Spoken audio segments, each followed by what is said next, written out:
Assalamualaikum, jumpa lagi kita di Mimbar Fokus. Kali ini kita kedatangan tamu spesial dari Jakarta. Masih hangat, baru nyampe. Ya. Tamu kita kali ini Bang Gus, anggota DPR RI. Ya. Yang keberapa kali dari Sumut, Bang? Baru periode kedua ini. Baru periode Ya. kedua. Mau ketiga lain ya? Ya. Oh, amin. Amin Allah. Abang masih tetap ketua Gerindra Sumut. di Sumut ya? Ya. Ini yang menarik, Bang. Gerindra Sumut, heboh Gerindra Jakarta. Nah, di Sumut gimana, Bang? Soal apa? Gerindra kita aja dulu, Bang. Ya, saya kira alhamdulillah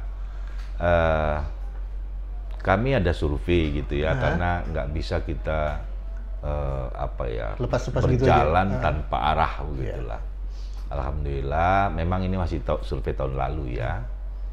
Respon masyarakat Sumut terhadap Gerindra itu baik gitu. Oke. Kami patut bersyukur. Kalau hasil pemilu yang lalu kan Sumut itu peringkat 2 kami di Sumut. Ya. Tapi kalau survei tahun lalu itu, alhamdulillah kita leading di depan lah gitu. Kalau pemilu dilakukan pada saat itu survei dilakukan gitu. Begitu juga sesungguhnya sekaligus survei atas capres ya, Pak Prabowo juga di Sumut masih unggul. Tapi kami sadar betul bahwa itu adalah snapshot gambaran pada saat survei dilakukan. Dan pimpinan kami dari pusat juga selalu mengingatkan supaya tidak terlena dengan survei-survei yang ada, tidak terlena dengan ini kan boleh dibilang angin sedang ke Pak Prabowo ini, koalisi besar dan seterusnya kan arahnya ke Pak Prabowo juga. Kami diingatkan oleh pimpinan pusat untuk tidak terlena dengan itu. Kami terus didorong untuk hadir di tengah-tengah masyarakat gitu dengan berbagai program-program dan terus bergerak bagaimana berebut hati masyarakat. Jadi sebetulnya kami optimis menyongsong pemilu yang akan datang. Menariknya di Jakarta kan badai ini kalau kita bilang ya. Karena terjadi banyak arah angin segala macam. Termasuk juga prediksi-prediksi akan terjadi, ini akan turun, ini akan naik. Gerindra kira-kira di Sumut akan terpengaruh dengan angin Jakarta itu, Pak? Ya pastilah ada pengaruh, ya kan. Tapi tentu kami mencoba mengambil pengaruh yang positif, gitu. Apa itu?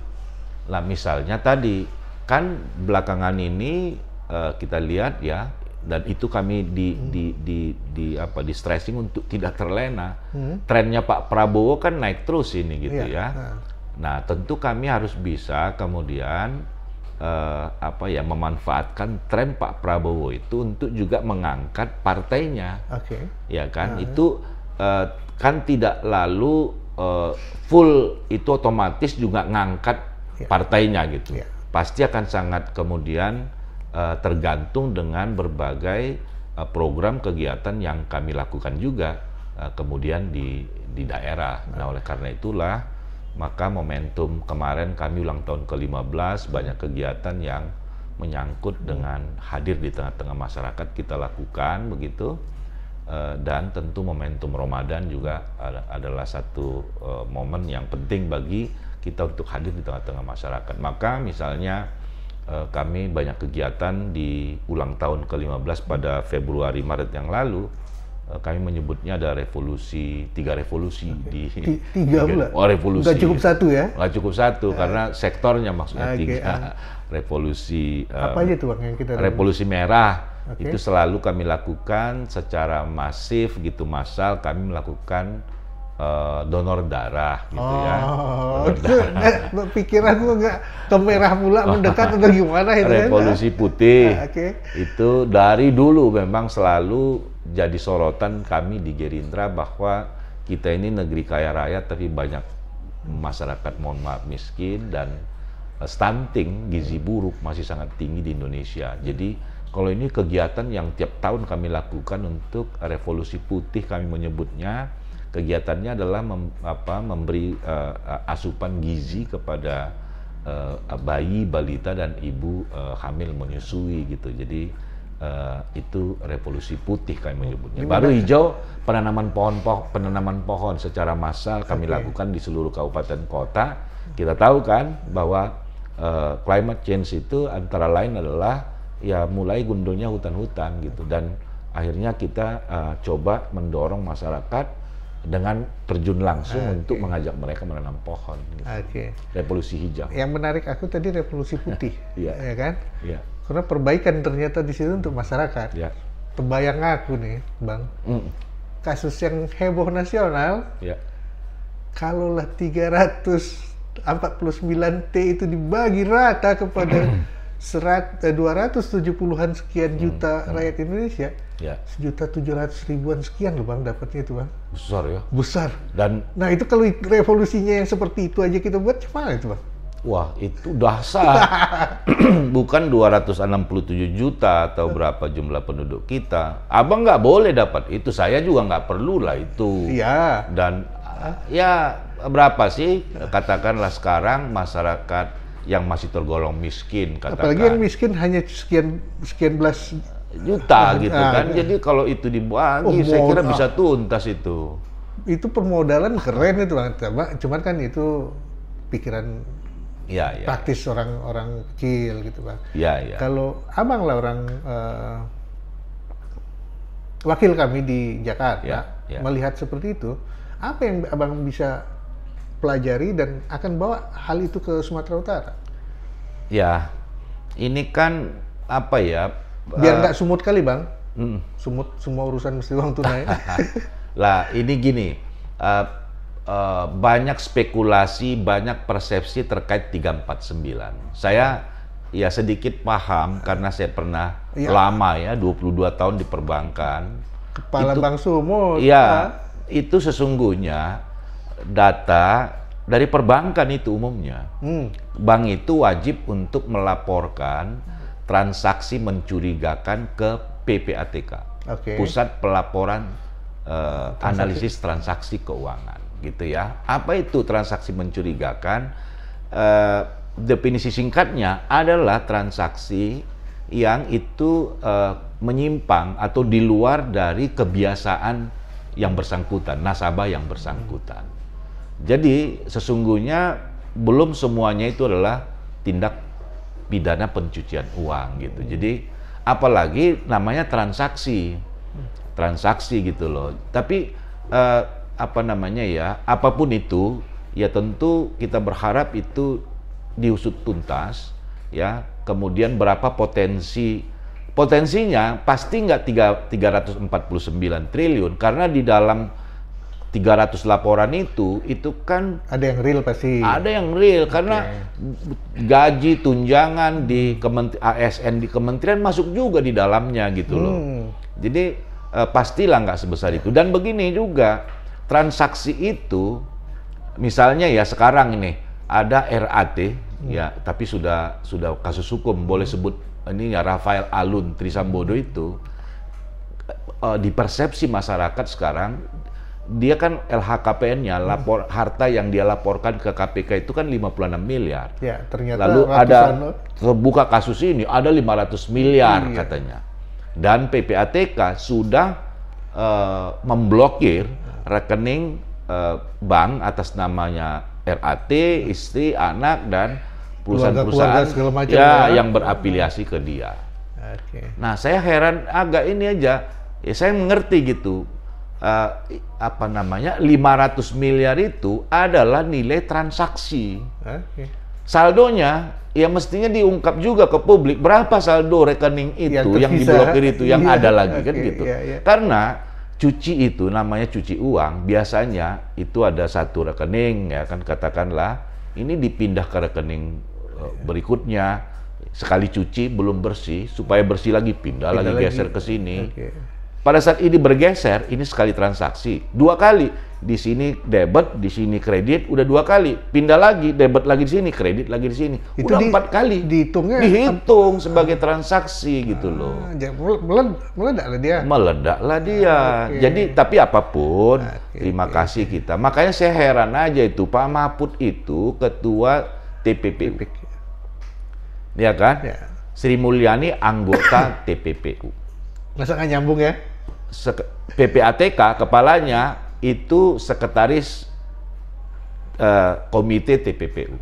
Anggotanya di samping Sri Mulyani, Menteri Keuangan maksud saya, itu ada Gubernur BI, Ketua OJK, Kapolri, Jaksa Agung, Kepala BIN, Kepala BNN, Kepala BNPT, Penanggulangan Terorisme. Ini lengkap ini.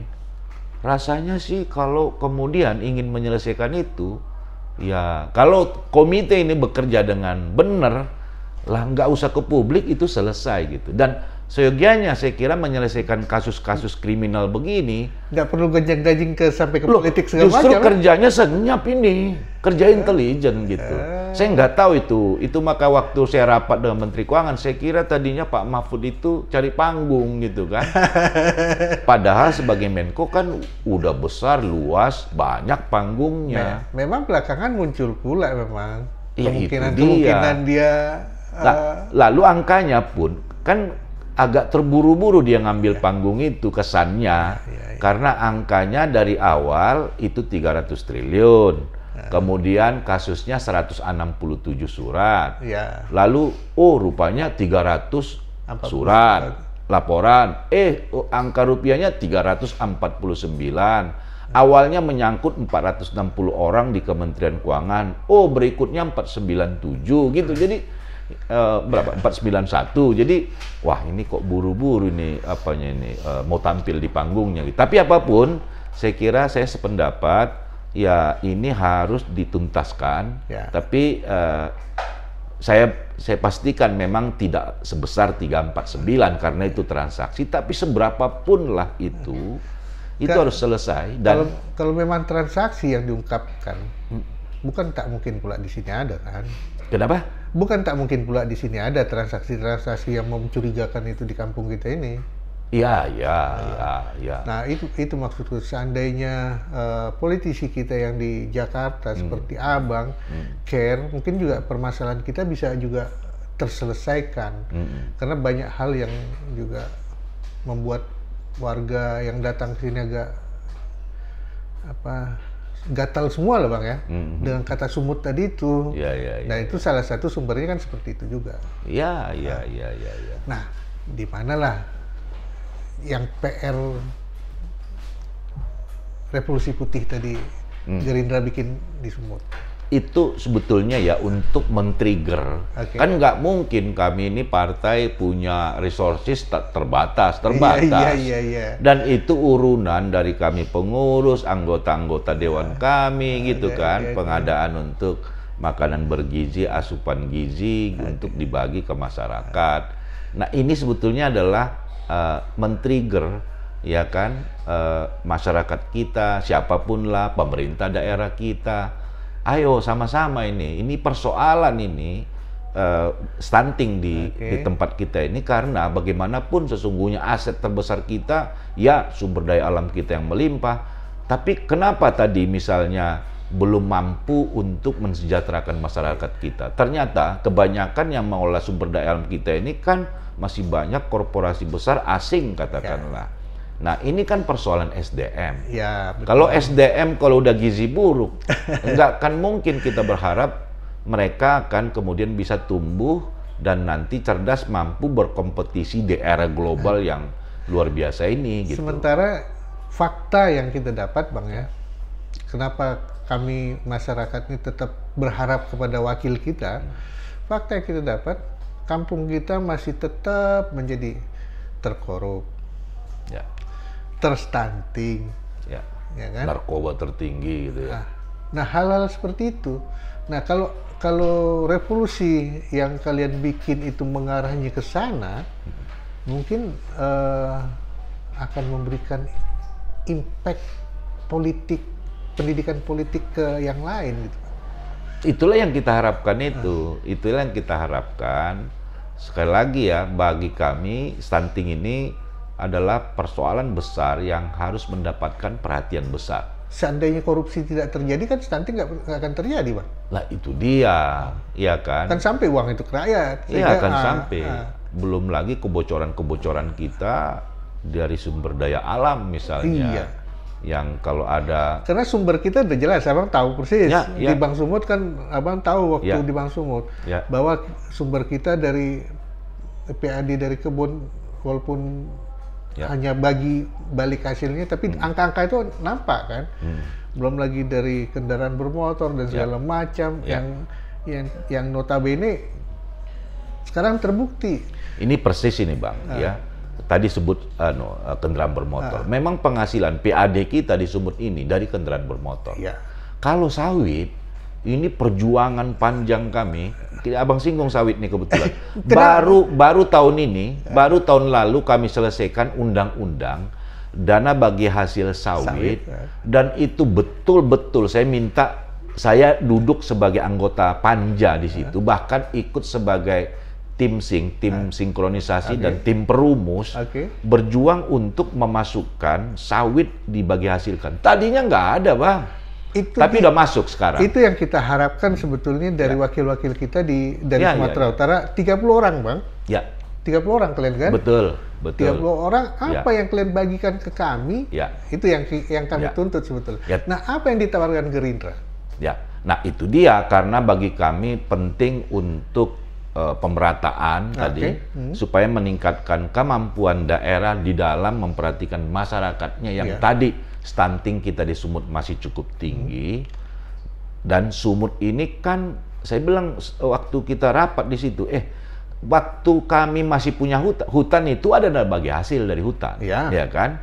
Tapi kita di Sumut sialnya hutan kita udah habis, Bang. Nah itu dia. Udah jadi sawit. Giliran hutan jadi sawit, tak ada bagi hasil. Padahal kontribusi merusak lingkungan dan jalan misalnya. Infrastruktur kita hancur, lingkungan juga tentu saja. Itu dari CPU, TBS, dan seterusnya yang dari sawit.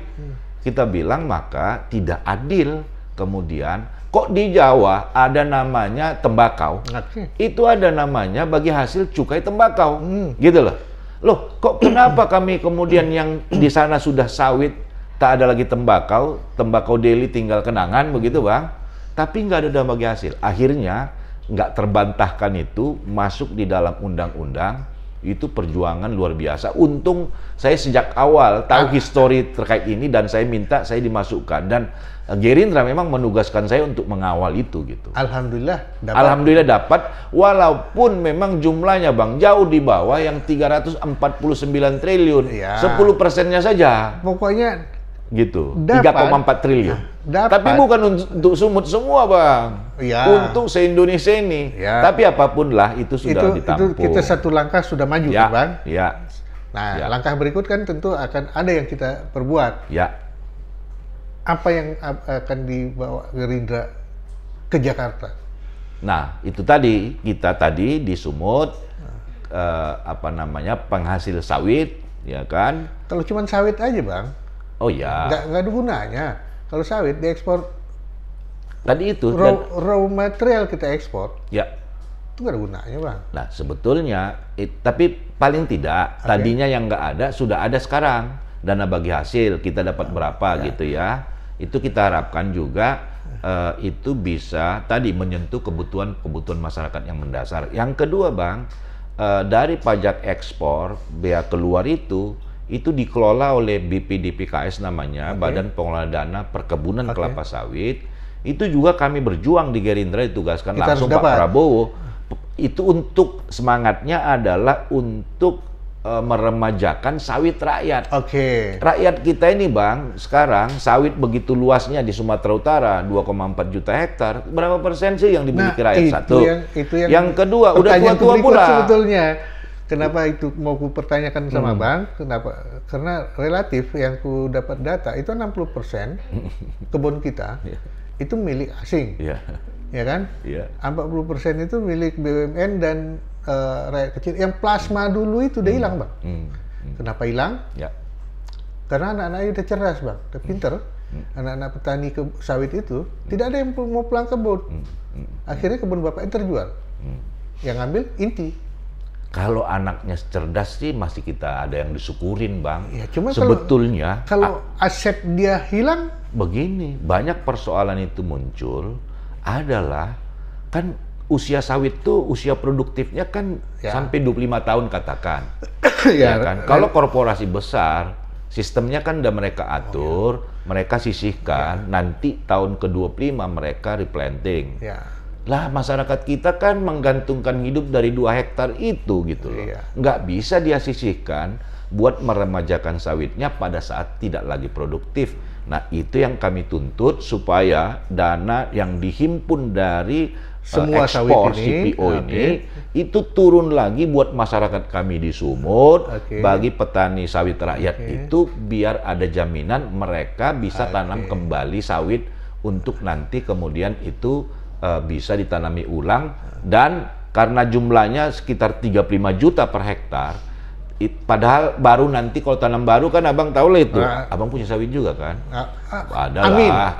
Amin kan? Itu kan baru berbuah pasir apa kan 3-4 tahun gitu, ya kan? Padahal kan butuh dipupuk tuh. Nah kita kerjasama dengan perbankan, saya Komisi 11 itu kan bidangnya keuangan dan perbankan.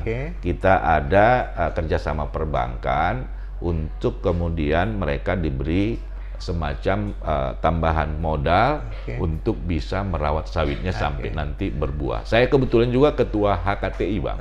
Himpunan Kerukunan Tani Indonesia Sumatera Utara. Jadi ada program itu yang kita kerjasamakan. Nggak, kalau kayak gini kan senang hatiku dengarnya, Bang. Itulah. Nah, itu kan. Cuman berapa banyak lah Gerindra di sana? Di mana, Bang? Di DPR RI? Ya, memang kami 78 orang, dari Sumut Gerindra ada 4 orang.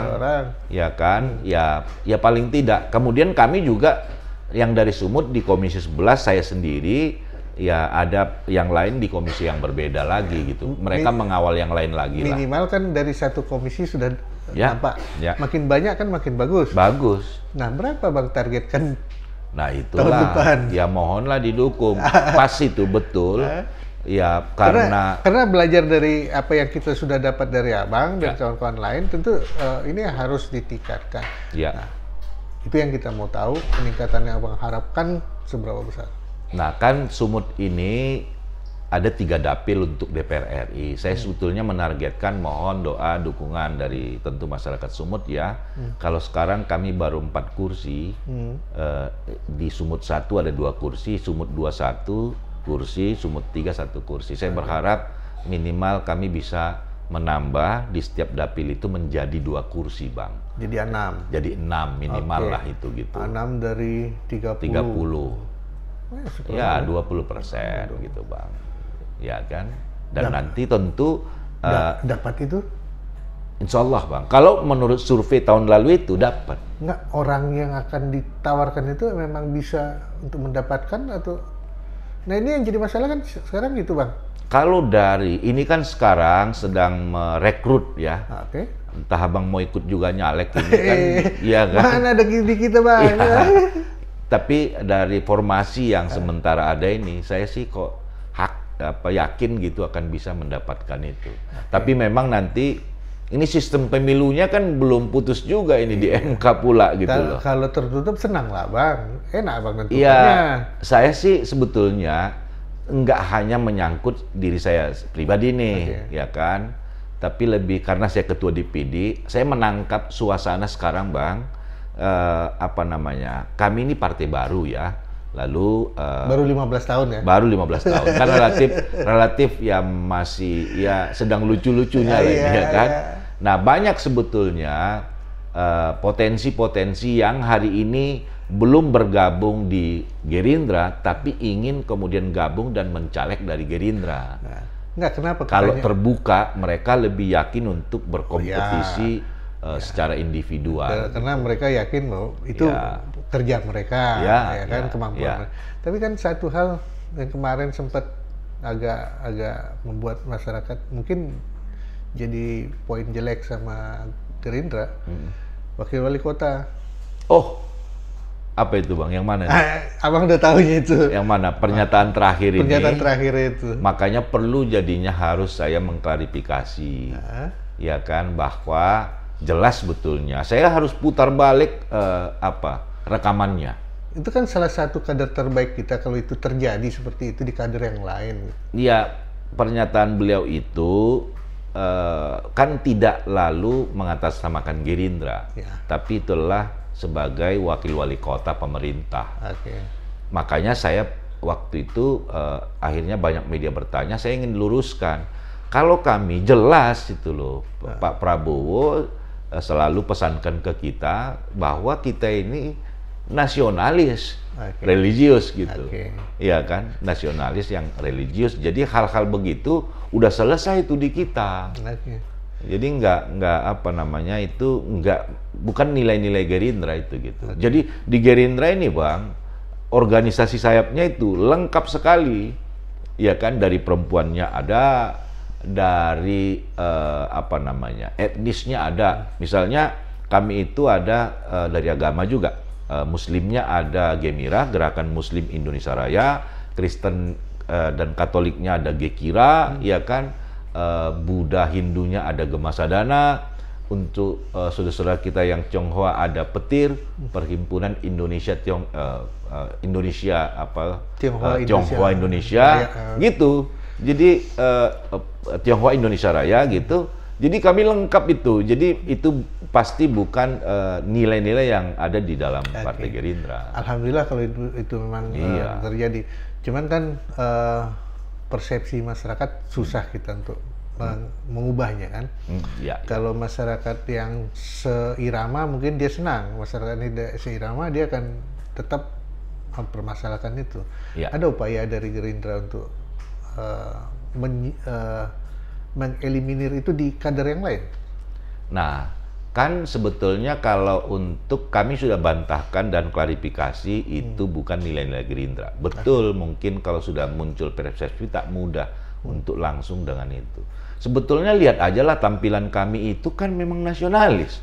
Bendahara saya itu Ayin gitu. Iya kan? Dan isinya juga banyak gitu. Nanti caleg-caleg kami juga ada. Bahkan anggota DPR RI kami juga ada gitu dari mungkin saudara kami. Selip lidahnya itu. Selip lidah. Dan saya yakin sih masyarakat nggak terlalu terpengaruh dengan itu, karena ya masyarakat yang paling berpengaruh dengan katakanlah persepsi masyarakat atas Partai Gerindra, apalagi sudah menyebut value nilai, pasti Pak Prabowo kiblatnya. Itu yang pasti menarik. Pak Prabowo kan tahu orang bawa nasionalis. Ini udah dua nih sebetulnya tokoh Gerindra itu yang dilihat orang di Sumut kan.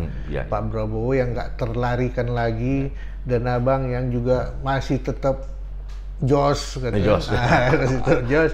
Nah, tahun depan figur siapa yang Abang mau bawa? Figur yang mana yang akan Abang bawa untuk di Sumatera Utara ini? Muda, tua, gimana? Untuk pilgub maksudnya? Mau pilgub, mau pileg, mau segala macam. Kalau pileg, kami kan sekarang ada 4, ya kan? Dan semuanya sih masih akan ikut, ya kan? Enggak, ini yang untuk Sumut, Bang. Oh, Sumut. Sumut kami punya banyak kader muda memang, Bang. Dan yang ada sekarang kami 15 kursi sebagai pemenang kedua di Sumut, 15 kursi.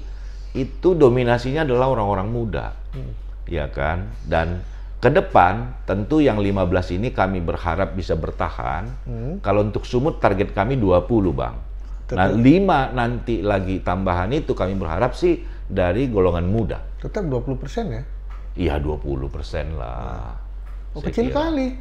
Kayak nggak yakin apa? Begini, itu satu target realistis. Dan itu kemudian sudah cukup buat mengusung sendiri nanti pilgub di bulan Novembernya gitu. Oke, itu udah Bang buka kan? Iya. Siapa? Oh, belum. Belum. Kalau itu karena kami fokusnya adalah bagaimana memenangkan Prabowo di 2024 di Sumut tentu saja, Bang, dan memenangkan Gerindra di Sumut dengan target bisa mengusung sendiri pada pilkada berikutnya. Siapa kira-kira? Kader sendiri atau dropping dari Jakarta atau Makanya sekali lagi karena fokusnya di Pilpres Pileg yang lebih awal kan, kalau itu kan nanti Februari 2024. Lalu pilkadanya kan nanti baru di November. Belum sampai ke sana, tapi kami ingin mendapatkan tiket secara sendiri bisa mengusung. Dari berbagai kegiatan dan apa yang disampaikan oleh pimpinan kami dari pusat, itu tentu mengutamakan kader sendiri. Gitu. Kita udah lihat di DPRD provinsi, Abang udah gambarkan target tetap 20%, sama ke Jakarta juga 20%. Ya. Dari 33 kabupaten kota, Abang mau rebut di mana aja? Untuk apanya, Bang? Pileg dan pileg dan juga kadanya. Gini, kalau existing sekarang, kami itu ketua pemenang dan menjadi ketua DPRD itu di 5 kabupaten, ya kan? Deli Serdang, Asahan, Serdang Bedage, kemudian Tapsel, dan Mandailing Natal. Nah, tentu kami berharap nanti ini bisa lagi paling tidak bertambah 5 lagi gitu, Bang. Ya, kami berharap beberapa daerah lain itu misalnya di Tabaksel bertambah lagi Padang Lawas. Kampung sendiri kalah iya. Kampung sendiri. Nanti berharap mungkin satu keluar dari Labuan Batu Raya, gitu ya. Dan tentu di beberapa wilayah timur berikutnya gitu ya, di Binjai dan Langkat. Kader Abang udah cukup kuat untuk itu? Ya, sebetulnya kalau ini pileg, ya kan, ini tentu kami mendasarkan pada ketentuan sekarang kan masih proporsional terbuka gitu ya. Nah, kader-kader yang ada sedang rekrutmen kami untuk caleg-caleg ini, saya sih optimis bisa itu kita bisa tercapai ya. Oke, Bang, karena kita waktu juga nggak terlalu panjang, aku minta satu statement Abang, apa yang akan Gerindra berikan untuk Sumut di tahun 2024? Kami berharap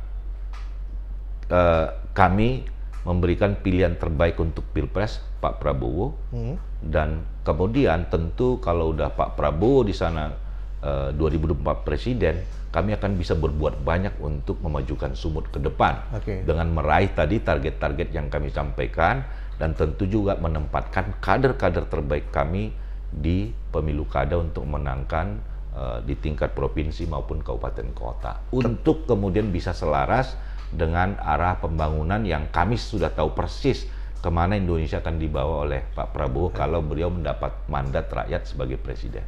Ketahanan pangan? Pasti ketahanan pangan, dan tadi stunting juga bahagian yang akan kita tuntaskan. Dan bagi hasil?